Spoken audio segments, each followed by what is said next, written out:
안녕하십니까. 저, 지난주까지 열애수령품 공부를 했습니다. 근데 오늘 이제 마지막 시간이 될 것 같습니다. 결론 부분을 말씀드릴 텐데, 또 오늘은 이 열애수령품에서 비유가 나옵니다. 양의의 비유라 그래가지고 아주 좋은 의사, 훌륭한 의사에 대한 비유가 나옵니다.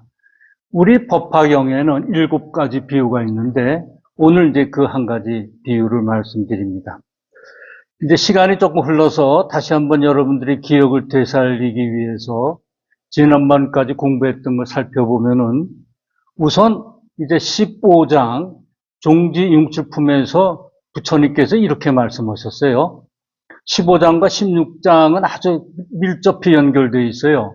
그러니까 15장에서 의문 나는 걸 질문을 하면은 16장 열애수량품에서 이제 그 해답을 우리 석가모니 부처님께서 해 주십니다. 그 둘은 굉장히 밀접한 관계가 있어요. 그러니까 한 품만 읽지 마시고 읽을 때는 두 품을 같이 한 품이다 생각하면서 읽으시면은 의심이 많이 풀리고 믿음이 강해집니다. 네, 우린 부처님이 영원 불멸한 존재다.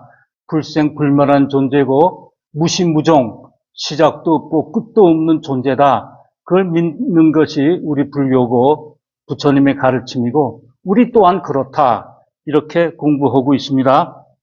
우선 15장에서 종지용줄품에서 이제 그 제례보살, 다른 세계에 살고 있는 제례보살들이 이제 이 사바세계에 와서 부처님께 이렇게 여쭙니다.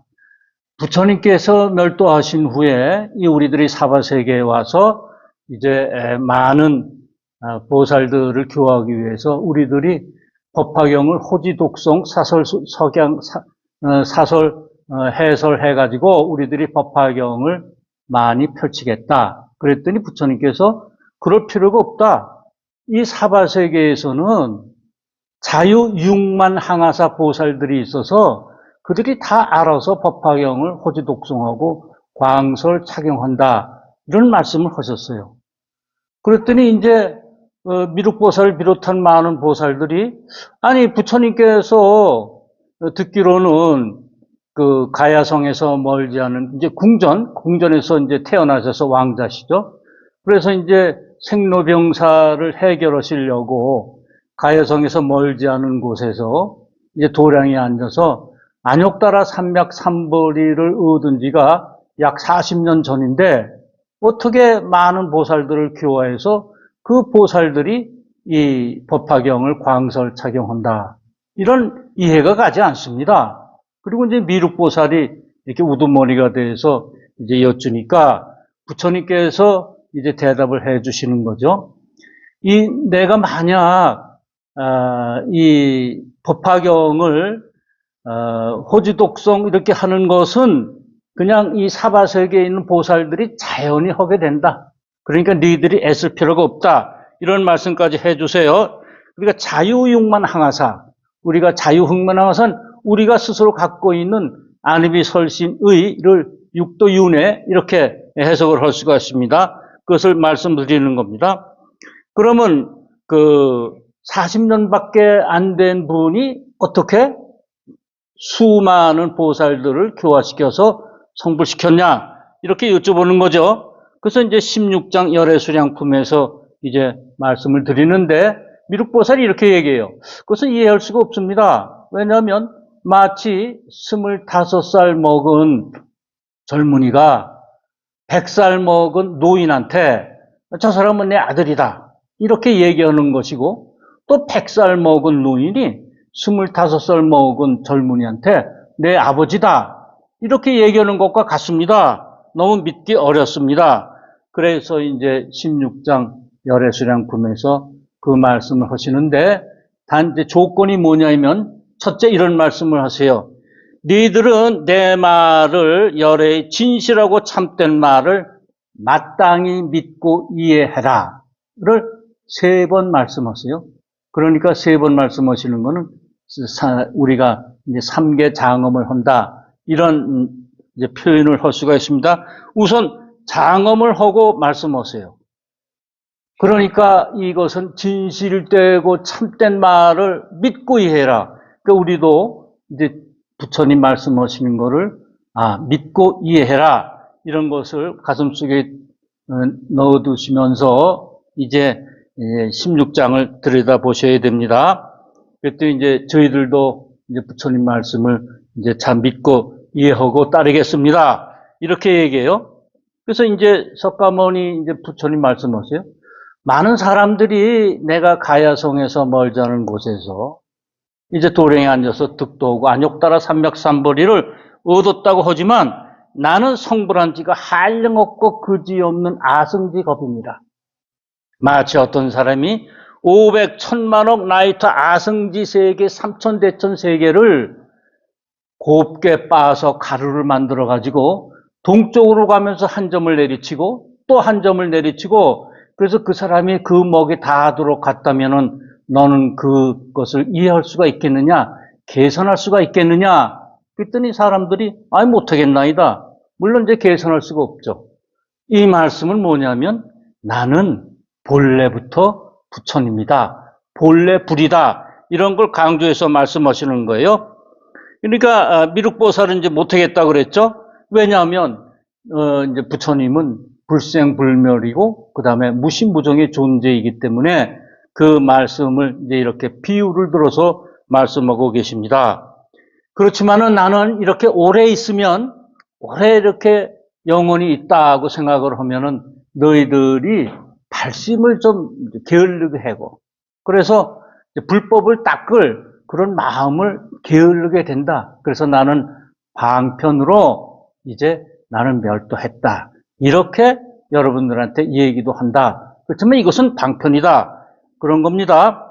그래서 오늘은 이제 445쪽부터 이제 시작을 하는 건데, 거기 444쪽부터 조금 말씀을 드리겠습니다. 만일 부처가 세상에 오래 머문다 하면, 박덕한 사람들이 선근을 심지 아니하고, 빈궁하고 하천하면서도 오용락을 탐해서 기억하고 생각하는 허망한 소견에 들어갔으므로 열애가 항상 있고 열반하지 아니함을 보고는 문득 교만한 마음을 내고 게으른 생각을 품어서 만나기는 어렵다는 생각과 공용하는 마음을 내지 아니하기 때문에 열애가 방편으로 말하는 것이니라. 이렇게 내가 이제 멸도했다는 건 방편이다. 이걸 말씀하세요. 그러니까 이제 이 의심을 이제 갖고 있는 사람한테 이렇게 설명을 이제 시작을 하십니다. 그래서 이제 18항을 보시면은 비구들은 이런 줄 알라. 부처님이 세상에 오시는 일은 만나기 어려우니라. 왜냐하면 박덕한 사람들은 한량없는 백천만억 겁만에 혹 부처를 보기도 하고 보지 못하기도 하느니라. 그러므로 내가 말하기를 여러 비구들아 열애는 만나 배우기 어렵다 하느니라. 이 중생들이 이런 말을 들으면 반드시 만나기 어렵다는 생각을 내고 사모하는 마음을 품으며 부처님을 가랑하여 선글을 심게 되나니 그러므로 열애는 참으로 열반한 것이 아니지만은 열반한다고 말하는 것이니라. 또 선남자여 부처님 열애의 법이 다 이와 같이 중생을 위하는 것이므로 모두 진실하여 허망하지 아니하니라. 이렇게 말씀을 하고 계세요. 그러니까 여기에서 이제 한문경을 보시면 제박덕인 덕이 박하다. 아주 얇다. 덕이 없다는 소리죠.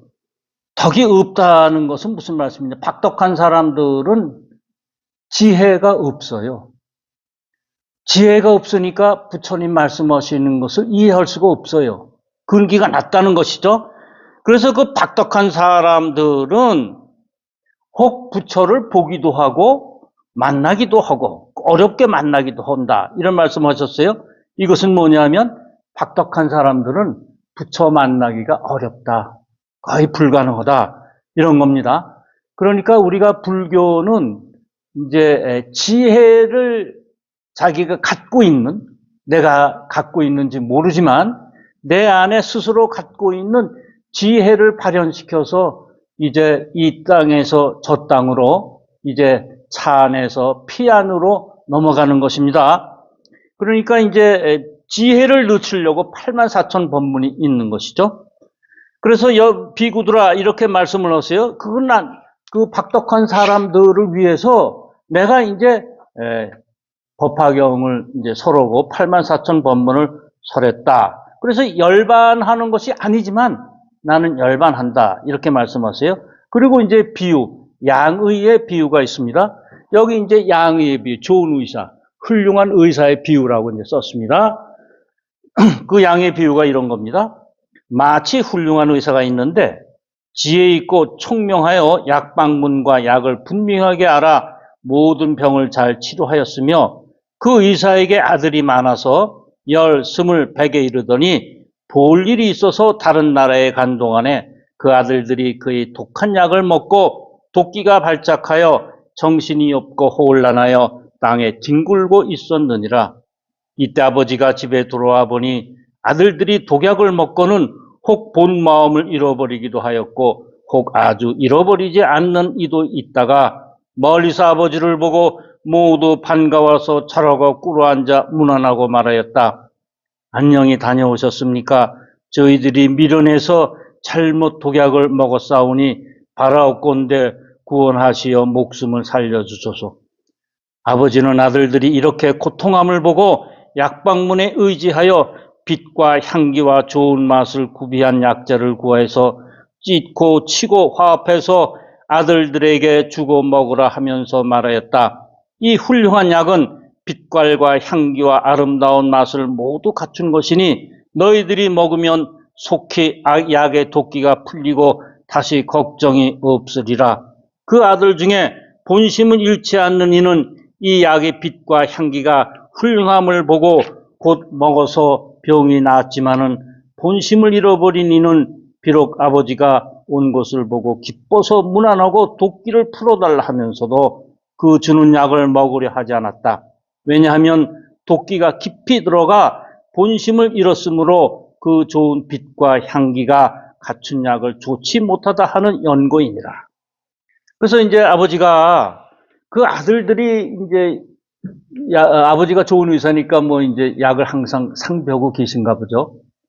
그런데 약을 이제 먹어서 본심을 잃어버린 아이는 그 약을 이제 잘못 먹어서 도끼가 몸에 쫙 퍼져가지고 막 마당에서 뒹군거 있지만은 본심을 조금 잃어버린 이는 이제 그 약을 먹어서 이제 자기가 이제 좋아졌다 이런 얘기예요.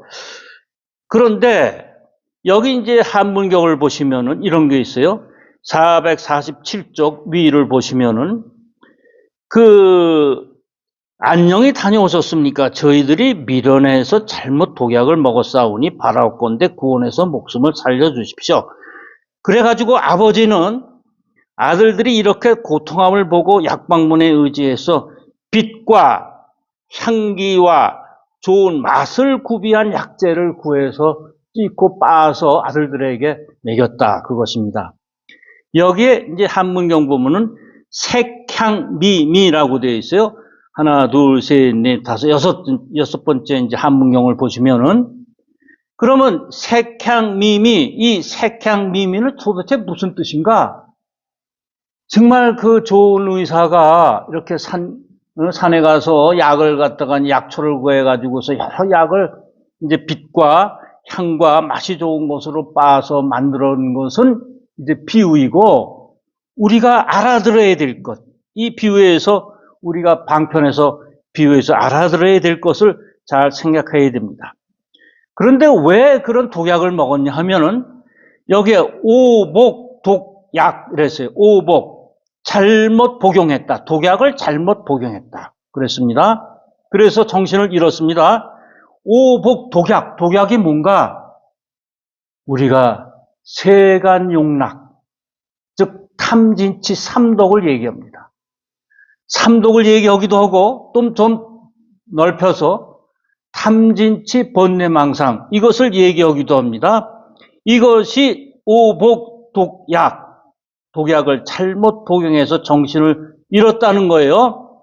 그러면 이 정신을 잃은 것을 이제 살려야 될 거 아니에요. 제정신으로 돌아와야 될 거 아니에요. 그때 약방문이 필요한데 그게 뭡니까? 의사가 만든 약, 즉 부처님의 설법입니다. 그 설법으로 고칠 수밖에 없어요. 부처님의 방편으로 말씀하신 그 설법을 자기가 알아듣고 이제 자기 독약이 몸에 퍼진 것을 고쳐야 돼요. 그러면 색향미, 맛이죠. 그럼 이것을 두 가지로 해석할 수가 있습니다.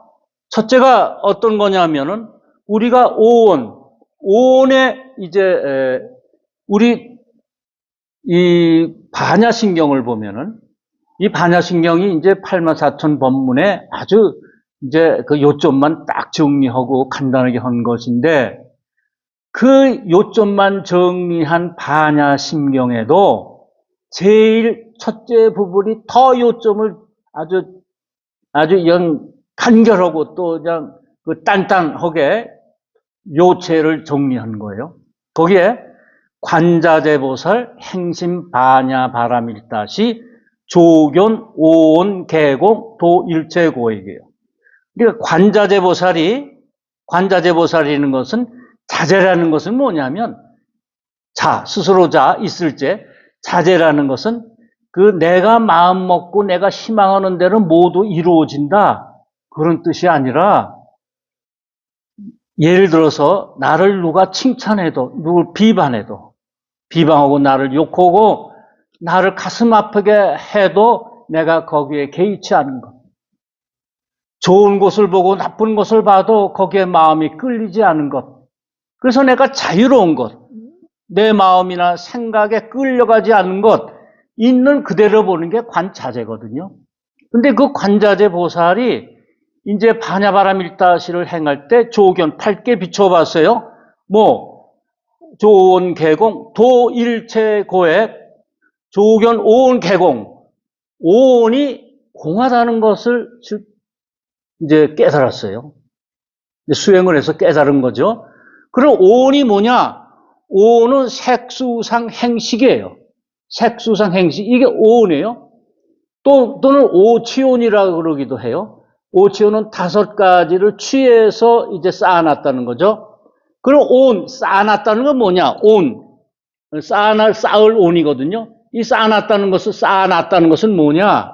뭘 쌓아놨냐 하면은 우리가 이제 살아가면서 느끼고 이제 육군에 의해서 안입이 설신의 육군에 의해서 이제 육경이 생기잖아요. 색성, 향미, 촉법이 생기잖아요. 그 색성, 향미, 촉법에 대한 것을 계속 자기 이미지로 취해서 자꾸 쌓아놓은 것입니다. 예를 들어서 저 애는 어릴 때 어떻게 됐어? 저 애는 이렇게 자랐지. 조금 몇 살 때, 10살 때는 어땠고, 20살 때는 어땠고, 30살 때는 어땠고, 직장일 때는 어땠어?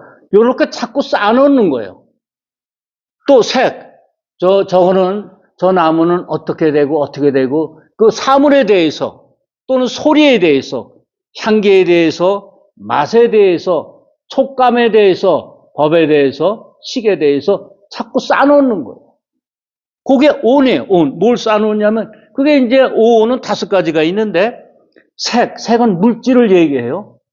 물질을 얘기해서 우리가 몸을 얘기해요. 수는 이제 감지작용, 즉 필링이 좋다 나쁘다 그런 걸 얘기하고, 상은 생각을 얘기하고, 행은 의지작용을 얘기합니다. 내가 해야 되겠다 말아야 되겠다는 의지작용, 오늘 서울로 가야 되겠다 안 가야 되겠다는 그런 식은 인식이거든요. 그러면 이 색수상 행식이 나예요. 이렇게 얘기합니다. 우리가 색 우선 이제 몸 아닙니까? 물질이죠. 나는 팔을 누가 이렇게 꼬집었는데 나 지금 이렇게 아파. 나는 몸이 아파. 이렇게 얘기합니다. 그 다음에 필링이죠. 나는 그 영화를 보니까 참 좋은 느낌을 받았어. 난 그 사람을 첫인상이 참 좋아. 느낌입니다. 그것도 나는 그렇게 느끼는 겁니다. 그것도 납니다. 생각도 나는 그것이 참 안 됐다고 생각을 해.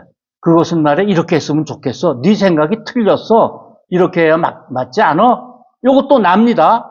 그 다음에 의지작용. 나는 오늘 부산을 가야 되는데, 내가 오늘 몇 시 차로 갈까? 난 이렇게 가야 돼. 그 의지를 얘기하는 것이, 오늘 난 기도를, 법화경 기도를 해야 되겠어. 뭐, 열애수량 품부를 기도할까? 이거 의지작용입니다. 그 다음에 인식작용입니다. 인식작용 아르말이죠. 근데 이 인식작용은 예를 들어서 이제 눈이 하늘에서 내려요, 겨울에. 그러면 어릴 때는 눈 참 반갑고 좋죠. 뭐 눈이 언제 오나. 그리고 또 이제 좀 자라서 청소년기에는 눈이 오면은 참 뭐 얼마나 좋습니까? 뭐 연인들 만나서 고궁을 거닐다든가 뭐 사진을 찍으러 바깥으로 나간다든가 눈이 오면 참 좋아요. 그런데 노인이 되면은 그 눈에 대한 식이 달라져요. 노인이 되면 눈이 오네. 야, 길 나가야 될 텐데 미끄러지면 넘어져서 내 다치지 않을까? 그럼 병원 신세를 져야 되는데 어떨까? 그래서 눈에 대해서 젊을 때 생각과 인식과 늙어서의 인식이 달라요. 이렇게 5가지 색수상 행식은 뿌리가 없어요. 인연 따라 이루어졌다가 인연 따라 사라지는 거예요. 실체가 없어요. 이 실체가 없는 게 공이에요. 그래서 반야신경에서 조견, 오온, 개공, 이 색수상 행식이 공, 실체가 없이 인연 따라 일어났다가 인연 따라 사라지는 것을 알았을 때 도일체고의 모든 고통에서 머물러 벗어났다는 거예요. 모든 고통에서 벗어났어요. 우리도 이게 좀 그렇습니다. 색수상 행식 이 오온을 끌고 있는 경우가 얼마나 많아요. 좋은 기억은 오래 가지고 있으려고 그러고 나쁜 기억은 떨쳐내려고 그러고 그런 거 많잖아요. 그러니까 이제 공이다. 뿌리가 없이 이건 잠시 있다가 없어지는 것이다. 그거를 깨달았을 때 사실은 성불하고 안욕따라 삼맥삼보리를 얻는 거죠. 그래서 그 말씀이에요. 이 색과 향과 맛이 이제 훌륭하다. 그러면 이 경이 그렇다는 거예요. 우린 여기서 이 경에서 맛과 향기가 좋은 것을, 그런 것을 느껴야 돼요. 우리가 이제 37일 기도를 1년에 5번 하지 않습니까? 그러면 이제 가끔 이런 걸 느껴요. 기도를 열심히 하면은 이 경에서 무슨 어떤 현상이 일어나는데 우선 냄새가 나요. 아주 향기로운 국화 향기가 나요. 젊어 많이 경험하지 못했습니다만은 그렇게 경험하는 분이 많으시거든요. 근데 이제 우리 스승님 설송 대법사님 말씀으로는 7가지 향기가 난다 그래요. 이 경에서 7가지 향기가 나고 또 탑돌이를 하면 탑에서도 7가지 향기가 난다 그래요. 그래서 맨 좋은 향기는 이제 국화처럼 아주 향기로운 향기가 나고 7번째 아주 조금 안 좋은 향기는 이제 약을 이제 끓여서 태우는 그 아주 약탕관에서 이제 잘못 불을 떼 가지고 뭐 타잖아요. 그 지글지글 탈 때 그런 이제 냄새가 나쁜 그런 향기가 난다 그럽니다. 그래서 그런 향기 날 때는 나한테 와라. 내가 이제 방편으로 너의 이제 이제 고가 온다. 뭐 그런 신호랍니다. 그래서 탑돌이를 정성껏 하면은 자기가 갖고 있는 칠보를 이렇게 검사받는 거예요. 검사받는 거예요. 그러니까 탑돌이도 열심히 하시고 이 경을 열심히 하셔야 됩니다. 그러면 이제 자기가 어떻게 앞으로 펼쳐질까 이것을 잘 알게 되는 것입니다. 그러니까 이제 오는 공함으로 어느 것에도 집착할 필요가 없어요. 그게 이제 부처님께서 그렇게 말씀하시는 거예요. 그래서 이제 그 약을 찌커 빨아서 이제 줬는데 그러면 그 다음에 이제 두 번째는 뭐냐면 우리가 육경이 있지 않습니까? 색성, 향미, 촉법. 여기 보면은 여기 색이 어떻게, 그 약이죠. 약, 향기도 좋죠. 그 다음에 맛도 좋아요. 그러면 이 육경, 색성, 향미, 촉법, 육군에 의해서 상대적으로 나타나는 색성, 향미, 촉법은 이것도 뿌리가 없어요. 이것도 실체가 없어요. 그래서 이것도 집착하면 안 돼요. 저는 처음에는 온 계곡만 생각을 했어요. 오온이 공허다는 걸 알면은 이제 우리가 고통에서 벗어난다. 즉 독약을 먹은 데서 벗어난다. 그런데 가만히 생각해 보니까 육경, 색성, 향 및 촉법도 굉장히 중요하다. 이것은 어떻게 보면 일맥상통한다. 이것을 알게 됐습니다. 그래서 오늘 여러분께 지난번에 이제 공부한 것과 조금 이제 보충을 해서 오온과 육경을 말씀드리는 겁니다. 그래서 대양약, 큰 양약을 만들었어요. 그러면서 이제 그 아버지한테 이제 고쳐달라 이렇게 간청을 하고 있습니다. 그 다음 절 보면은 아버지는 이렇게 생각하였다. 이 자식들이 가엾은 일이다. 독약에 중독이 되고 마음이 뒤집혀서 나를 보고 기뻐하며 도끼를 풀어달라고 하면서도 이렇게 좋은 약을 먹지 않으니 내가 방편을 내어 이 약을 먹게 하리라. 그리고 이렇게 말하였다. 너희들은 분명히 알아라. 내가 지금 늙어서 죽을 때가 가까웠다. 이 훌륭한 약을 여기 두는 것이니 너희가 가져다 먹으면 차도 없다고 걱정할 것이 아니니라. 그러니까 너희들이 가져다 먹으면, 누가 먹여주는 게 아니라 가져다 먹으면 이것은 자력을 얘기합니다. 스스로 해야 돼요. 우리가 배가 고프면 내가 스스로 먹어야 배가 안 고픈 거지 누가 대신할 수가 없어요. 대신 다른 사람이 내 일을 대신하는 건 신을 믿는 종교예요. 그렇지만 우리 불교의 석가모니 부처님의 가르침은 내가 해야 되는 거예요. 차력. 물론 여기도 타력도 있습니다. 타력도 불교에는 있습니다만 우선 여기서는 자력을 얘기하는 건 내가 가져다 먹으면 자력에 의해서 병이 나는 거예요. 이 향기가 좋고 맛이 좋고 이런 것을 모양도 좋고 하는 것을 내가 아픈데 나를 사랑하는 어머니나 내 형제가 먹어서 내 병이 낫는 게 아니에요. 내가 먹어야 돼. 내가 법화경을 읽고 공부해야 돼요. 어느 절에 제가 이제 조금 이제 이게 다녀보면은 그 법당에는 이제 뭐 예불도 올리고 이제 법문도 하잖아요. 그러면 보살님들은 법당에 다 앉아 계시는데 같이 온 처사님들은 바깥에서 왔다 갔다 하고 그리고 들어오질 않으세요. 그래서 저는 이제 그게 안타까워요. 우리 종단은 옛날에는 스승님 살아계실 때는 보살님보다 처사님이 굉장히 많았어요.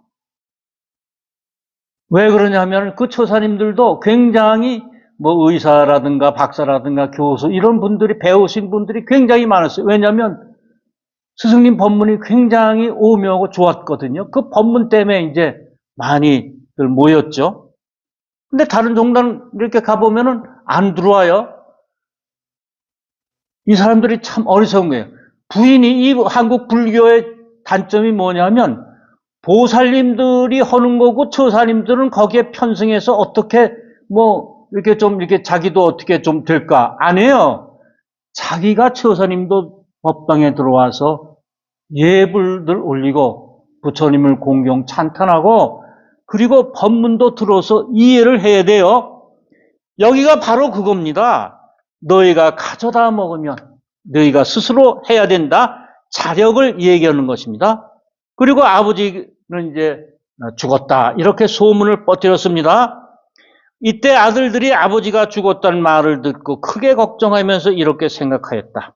아버지가 계셨으면 우리를 어여삐 여겨 구해 주시련마는 이제 우리를 버리고 타국에서 상사가 나셨으니 우리는 외로운 고아로서 의지할 부모가 없도다 하고는 항상 비감해 있다가 이에 본심을 회복하였다. 그래서 이 약이 빛과 맛이 향기롭고 아름다운 줄을 알고 가져다 먹고 중독되었던 병이 아주 나았다. 우리는 막다른 골목, 이제는 내가 죽을 수밖에 없다. 이런 경지에 들어가야 약을 먹어요. 즉, 그 약을 먹는다 하는 것은 자기 실상에 들어가는 거예요. 이 실상, 우주 실상과 자연 법칙을 얘기하는 우주 실상과 또 내 안에 있는 실상이 있어요. 그러니까 이 내가 갖고 있는 실상과 우주 실상이 이렇게 이제 그 딱 맞닥뜨릴 때 내가 우주 실상으로 들어가는 거예요. 근데 이제 자기 실상은 이제 조금 이제 뭐 탐진치 번뇌망상을 다 뛰지 못했기 때문에 그래도 이제 막다른 골망에 들어가면 자기 실상으로 들어갑니다. 그러면 실상에 들어가면 왜 들어가는가? 어떠한 것을 이제 고통을 모면한다든가 또는 이제 끝이야. 이렇게 할 때 다른 세계가 열려요. 왜냐하면 내가 이제 생시와 이제 꿈을 꿀 때가 다른 세계 아닙니까? 그렇듯이 내가 마음을 그렇게 고쳐 먹으면 이제 매달리지 않고 내가 이제 끝이야. 나는 아직 운명을 받아들여야 되겠어. 이제 중병이 걸려서 이제 얼마 남은 여성이 있다면 그 사람도 처음에는 굉장히 억울해하고 화나고 분하고 그러다가 뭐 가기 일주일 전이면 다 모두 받아들인다 그래요. 그럴 때는 성인 군자의 모습을 한다 그럽니다. 이제 호스피스라든가 그런 분들의 얘기를 들어보면은. 그런 걸 받아들일 때 내가 이제 잠시 실상에 들어가는 거예요. 그럼 왜 실상에 들어가는가? 내가 어떤 힘을 얻기 위해서 들어가는 거예요. 나는 모르지만 내가 실상에 들어가는 거예요. 그것을 우리 스승님께서는 권지라고 말씀하셨습니다. 권지.